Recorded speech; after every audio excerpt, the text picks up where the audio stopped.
Hello, everyone, and welcome to API Security and Compliance Requirements for Data Protection. Today's webinar is sponsored by Akamai and produced by Actual Tech Media. My name, for those of you wondering, is Keith Ward. I'm with Actual Tech Media, and I am really excited to be your moderator for today's special event.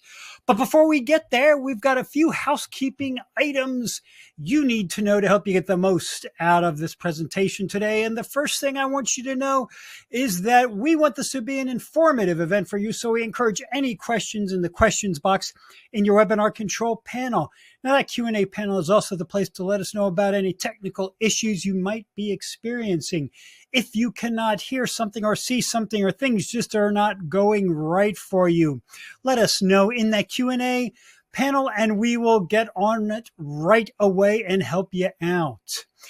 You may need to do a browser refresh or two first, though. Sometimes that, well, usually I should say that is really the problem. So try that first and then let us know. I got that backwards here a little bit.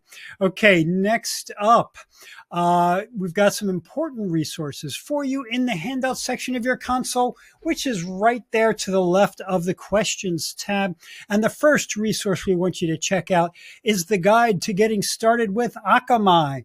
You'll also see some links to other cool stuff in that handout section, including the ATM Decisions Group, which is a panel of IT decision makers that you can join to participate in more in-depth events and other opportunities. There's also a link to the ATM Events Center, which has our calendar of more upcoming events just like this one that you're sitting in right now. See what's coming up and sign up today if you see something you like or two or three things that you like. Okay, next up. Much like Dire Straits, one of my favorite bands from the 70s and 80s, you can get money for nothing more than being here today. What I'm talking about is that we are giving away a $250 Amazon gift card, and all you have to do is to be here during the live event to qualify for the prize. The official terms and conditions of which can be found also in that handout section. Just go to the bottom and you'll find the link with the details there. And with that, folks, it is time to head to our main event of the day. I am thrilled to introduce you to our presenter. He is Stas Neyman, Director of Product Marketing for Akamai. He's a terrific guy. He is ready to go right now, so I am going to turn this puppy over to him. Take it away, Stas. All right, thank you, Keith. Hello, everyone. Thank you for joining us today to talk about API security and compliance. My name is Stas Neyman. I am a Director of Product Marketing at Akamai. And today, I'd like to share with you implications that data protection privacy regulations have on API security. By the end of this webinar, you will be able to understand risks that API present, how APIs might be involved in your compliance initiatives, and a few strategies to safeguard your data and systems. Now, before we begin, let's briefly talk about iconic duos, things that go hand in hand. This will be relevant, I promise. So first, we have PB and J. All right, obviously. Another one, mac and cheese, always great. And here's another one, not food related, but as with other two examples, you can't really have one without another, which is PII and APIs. That's right. When you think about personally identifiable information, you should automatically think about APIs. Nearly every PII record, whether it's a credit card or social security number or healthcare record, at some point will be accessed via an API. That's just how modern applications work. In fact, PII aside, APIs live at the core of pretty much all enterprise digital products and services and cloud environments. The constant access to data, especially sensitive data, makes them both a revenue driver and an operational risk. The trouble is most enterprises, even those with mature security programs, are not quite prioritizing API-related threats to the degree that they focus on other threats, say phishing or ransomware. But here's something to keep in mind. Unlike, say, a compromised identity where a hacker needs to elevate privileges, move laterally, and hopefully gain access to sensitive info, A misconfigured API can give bad guys access to all records in literally matter of seconds. You can scrape all the available information. Another important thing to consider, just the sheer number of APIs in the enterprise, which could be in thousands, right? And that number is expanding all the time. So I don't think it would come, as a surprise to anyone on this call when I say that APIs are becoming the top vector for API attacks. And these, headlines, just some of them, they really speak for themselves. So of course, this is catching the attention of regulators. And in fact, there are more than 130 global jurisdictions that have enacted data privacy laws. And some of them you definitely heard of, like PCI DSS, HIPAA, GDPR. But there are many others that might be new to you. And by the way, more regulations are on the way. So, I just mentioned a few moments ago, this also means that APIs will play a direct role in your data privacy and compliance initiatives. By the way, non-compliance with privacy regulations can get pretty expensive. So just recently, FCC, Federal Communications Commission, announced a settlement with a wireless carrier to pay $16 million in fines related to 3 breaches involving APIs. Now, these fines stem from carrier failing to reasonably protect its customers' information from unauthorized access. So as part of the settlement, the FCC is instructing the company to essentially fall in line with NIST or OWASP guidelines for API security. And the chair of the Privacy and Data Protection Task Force directly mentioned that API security should be on the radar for all carriers. But I don't think it's a stretch to say that it should be applicable really to all enterprises.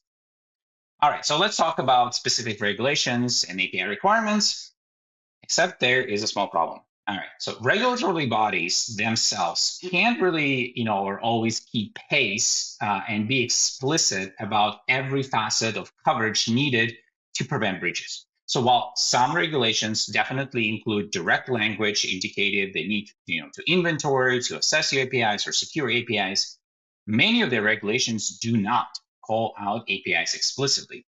But that even if specific language about APIs isn't included, the fact that they become a clear attack vector for targeting PII implies that adequate protection is required. All right, so let's talk about 4 major regulations that most enterprises will encounter: PCI DSS, GDPR, DORA, and HIPAA. And we can see, what can we potentially infer about API security needs. We'll start with PCI DSS.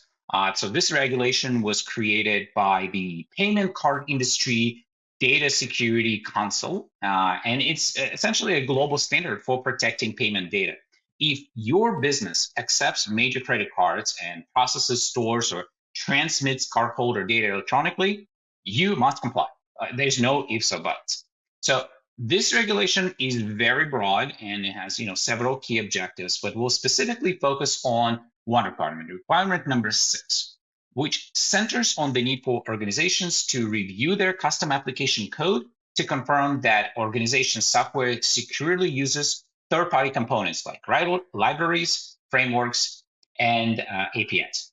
So what does it mean to be compliant? Well, first, you need to build a full inventory of all APIs, including different versions that you're running, right? So this provides insight into backdoors or potential undocumented features that you might need to manage.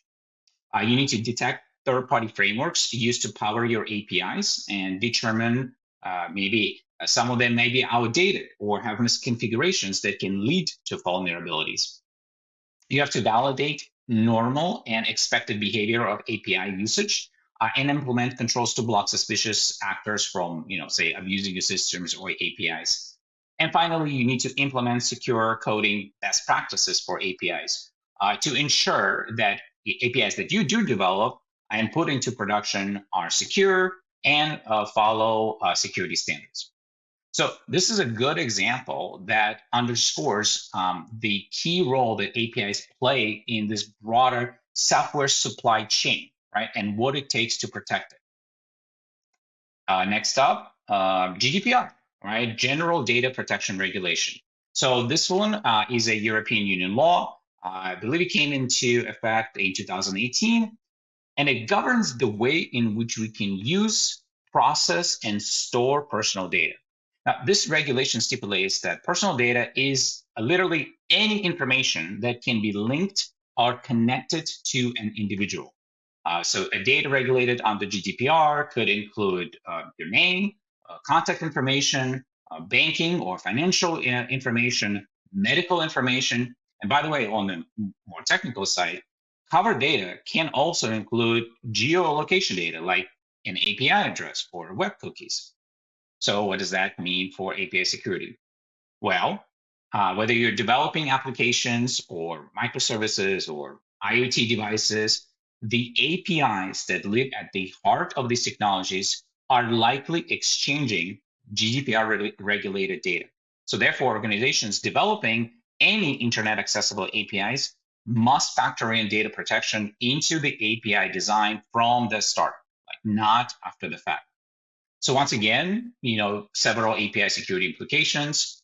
You need to discover every API in your IT environment. You have to assess their risk factors, like, hey, what type of data are they exchanging? Who or what can access the data and how frequently? Remediating any vulnerabilities, like misconfigurations or maybe weak authentication. There are even more implications when you actually consider that APIs under GDPR have to adhere to the principle of least privilege, right?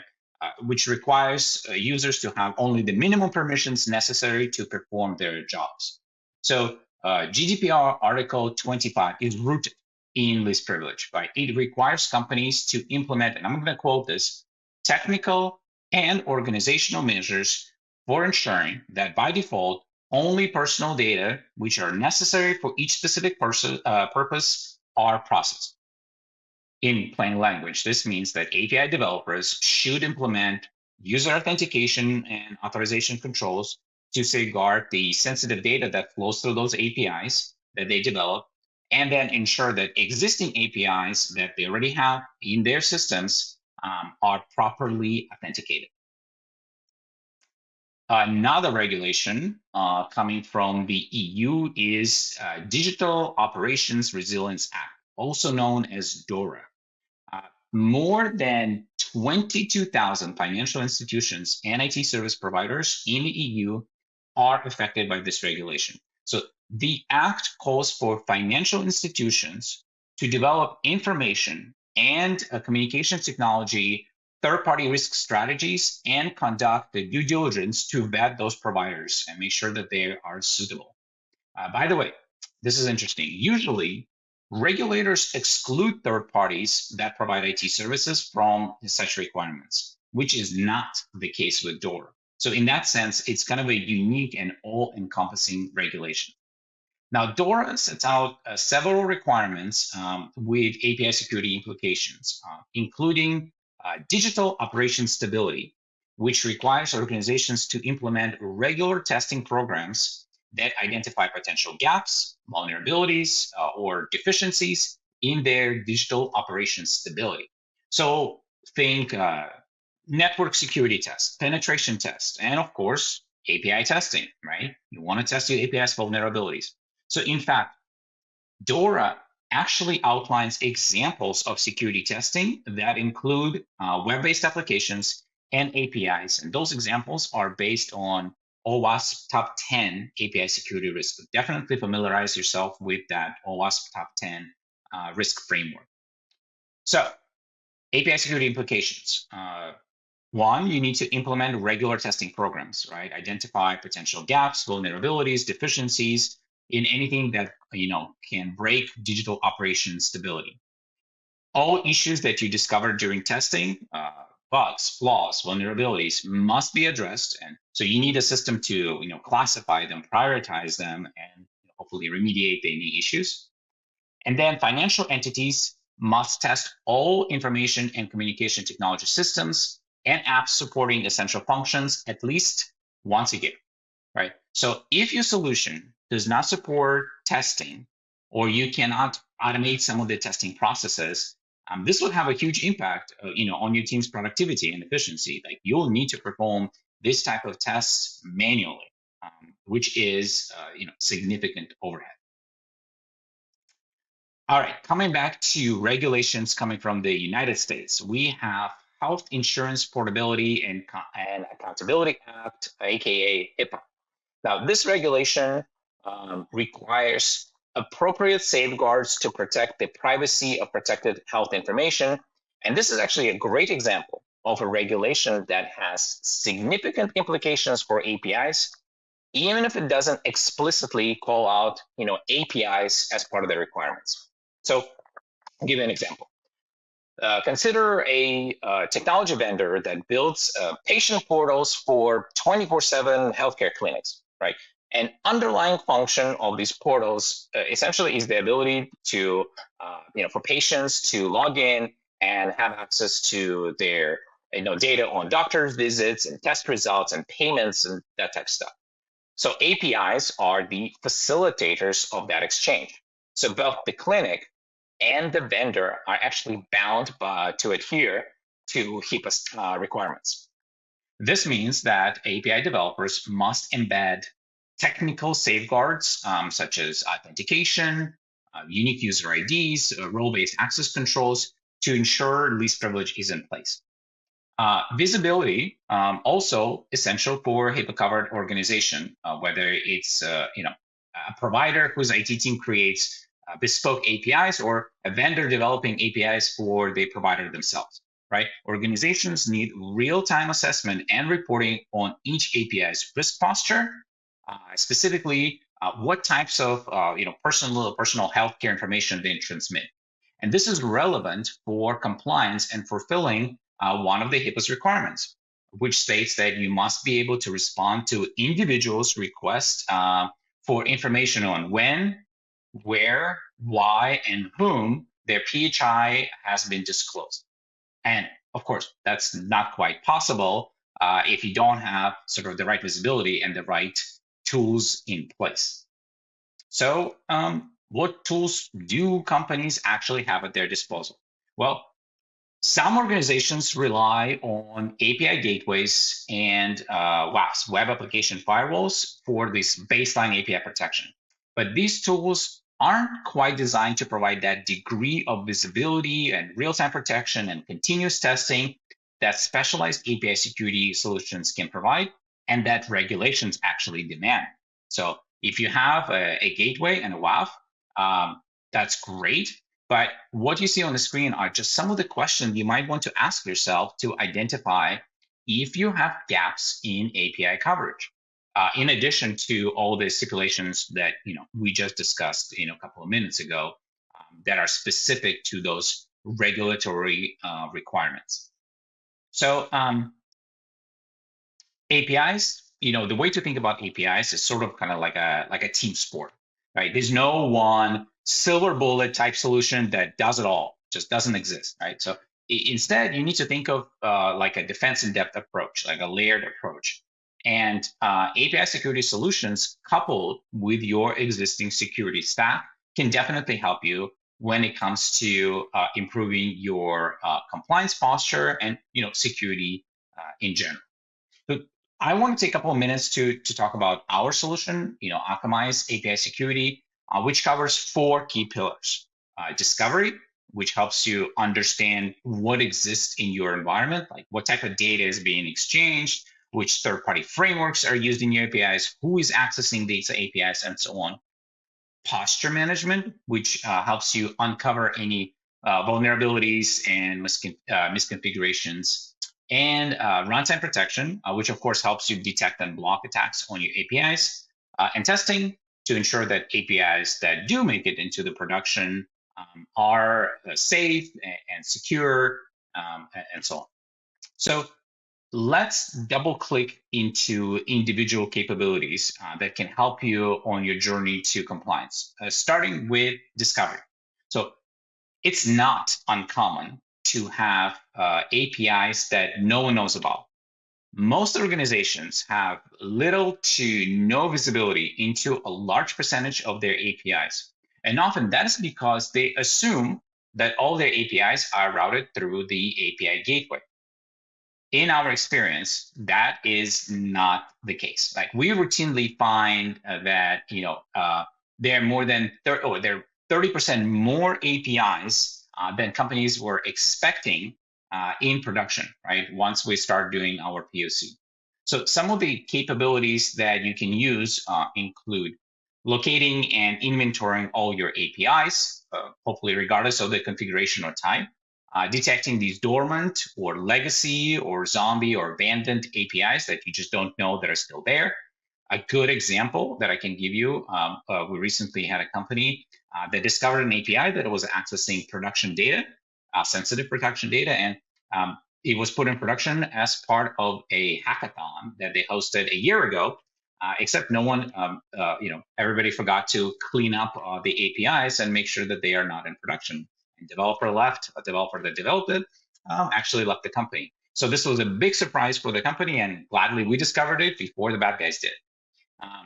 Identifying forgotten, neglected, or otherwise unknown shadow domains is also part of it, and then hopefully eliminating any sort of blind spots and uncovering potential attack paths, right, that your adversaries can explore.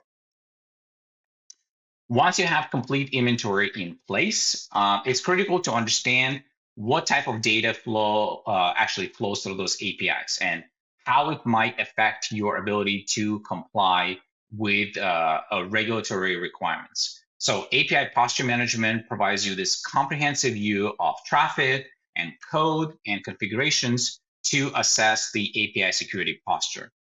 Some of the examples. You can automatically scan your infrastructure to uncover misconfigurations or hidden risks. You can create custom workflows to notify key stakeholders of vulnerabilities. You can identify which APIs and internal users are able to access sensitive data, clearly one of the requirements we talked about, and assign severity rankings to detected issues so you can prioritize remediation and demonstrate that issues that you found are actually being addressed, something that you will need to show to during the compliance audits.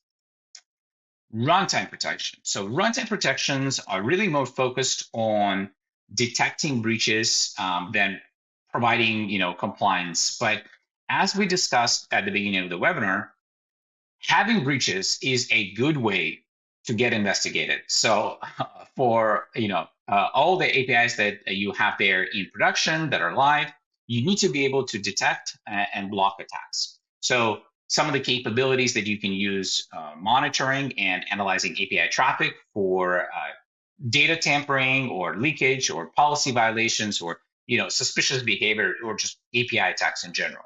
And then integrating with your existing workflows, ticketing like ServiceNow or Jira or so you can alert or security or your operations teams to ensure that attacks are recorded, they're being investigated, and remediated as needed.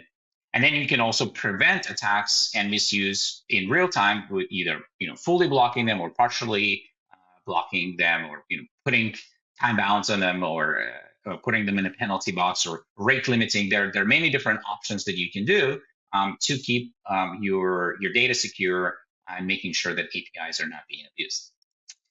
And then finally, we have we talked about the need to develop secure APIs, right, that follow the security frameworks.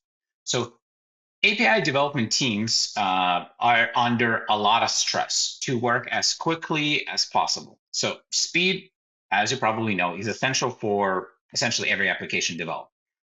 This makes it easier for vulnerability or design flow to happen and then go undetected.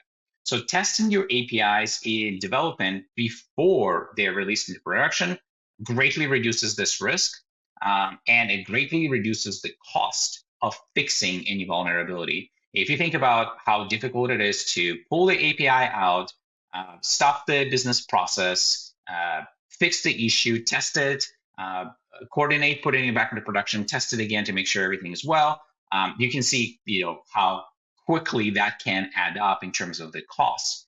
So our testing capabilities can help you by running like a wide range of automated tests We can simulate malicious traffic. We can simulate actual interaction with APIs to identify any business logic issues. You can discover vulnerabilities before they enter into production, obviously reducing the risk of successful attacks. You can inspect your APIs against established governance policies and rules. And then, by the way, you want to run these security tests sort of on demand or as part of CI/CD pipeline. So code is being checked in, your APIs are being checked in, you immediately run these tests and identify any issues. What is unique, I wanted to mention that what is unique for Akamai API security is that we'll actually map every issue discovered as part of your testing to security and compliance frameworks. So in this way, developers will know right away not only what the problem is and how we discovered it and how to remediate it, but also what the impact is of each of the findings on your ability to meet compliance requirements. So in this particular case that you see on the screen, looks like we have identified a forbidden data exposure, so something that shouldn't be shared by an API. It could be a social security number, it could be password, it could be other things that API should definitely not send along. So we discovered this in a pre-production API, and then you can immediately see that it will have direct impact on PCI DSS compliance along with all other compliance frameworks. So super handy, like developers are gonna love this.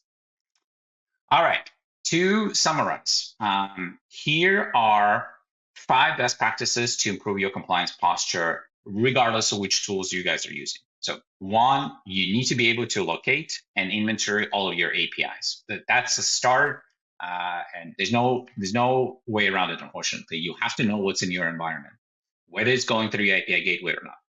2, continuously scan your API inventory to uncover any misconfigurations or vulnerabilities that you might have. 3 is that detection of third-party frameworks used to power your APIs. Like if you are relying on third-party frameworks within your APIs, and most developers do, you want to be able to determine if any of them are outdated or maybe have known vulnerabilities and so on. 4, you want to be validating normal and expected behavior of API use and implement sort of controls to block suspicious actors from abusing your systems.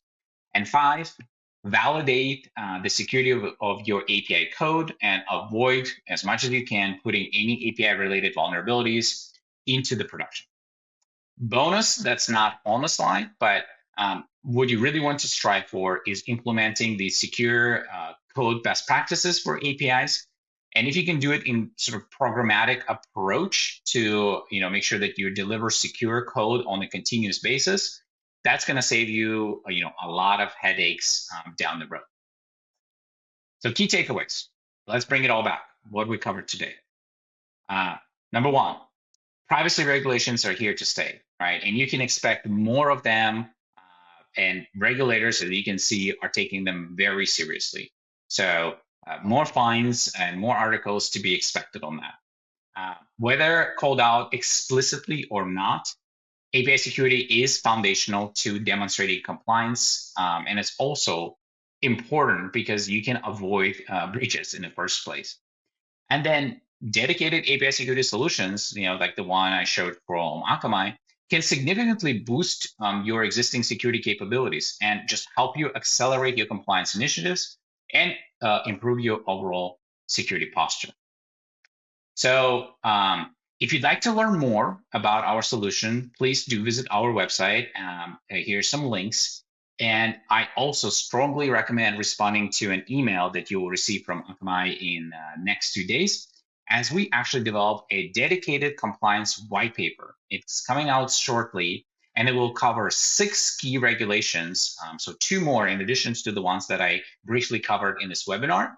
And we talk about specific API implications. So if you want to be one of the first ones to receive it, please respond back. All right, well, thank you again. I hope you have a great rest of your day. And now back to you, Keith.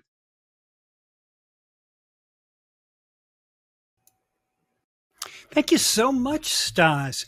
Man, just a fantastic presentation. Thank you for updating us on what Akamai is doing. So many innovations coming out of that company all the time. Love seeing the newest stuff, and loved all the slides and everything you're doing.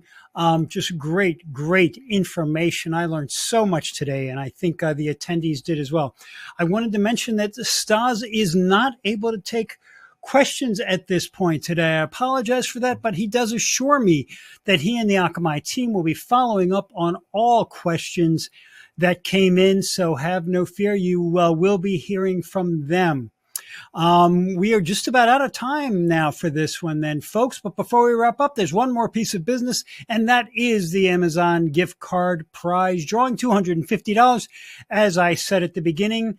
And the winner of the gift card for today is Rebecca Blair from Maryland, my home state. I don't know where in Maryland you are, Rebecca, but you might be near me. I'm kind of centralized in the state. Congratulations to you, Rebecca. We're going to be in touch with you also to get you your card ASAP. And with that, everyone, we are just about out of here now. On behalf of the Actual Tech Media team, I want to thank Akamai for making this fantastic event possible. I hope all of you enjoyed being here today. I always enjoy being here with you. Thank you for spending a bit of your day with us, and can't wait to see you in the next event, folks. Thanks for your great questions, and hopefully the rest of your day is awesome. I'll see you next time, everyone.